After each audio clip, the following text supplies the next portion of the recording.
Alright, welcome to this video. In this video, I'll be showing you exactly how you can log into your Glamour account right now. So immediately after your registration, you appear on this page, or immediately after I've helped you or I've assisted you to register, I'll give you a link that will take you to this page. Now immediately you get on this page, all you have to do is to go ahead and put in the username and put in your password. You understand? The username and the password will be provided for you. All you have to do is to put in your username and put in your password, and then you click on remember me and you click on login. Now once you click on login, if you are using Chrome or some other browsers, you will see the option to save your password.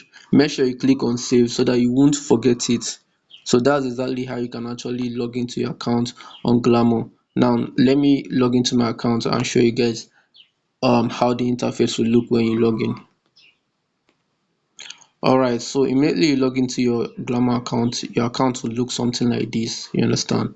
Your account will look something like this. Now in my next few videos, I'll be explaining to you exactly how this dashboard interface is, how all these different balances accumulate your earnings, and how you can actually go ahead and perform other activities on this particular website, and make your money and withdraw. So make sure you watch my next few videos so that you don't miss out on the information I have for you. So see you guys in the next videos.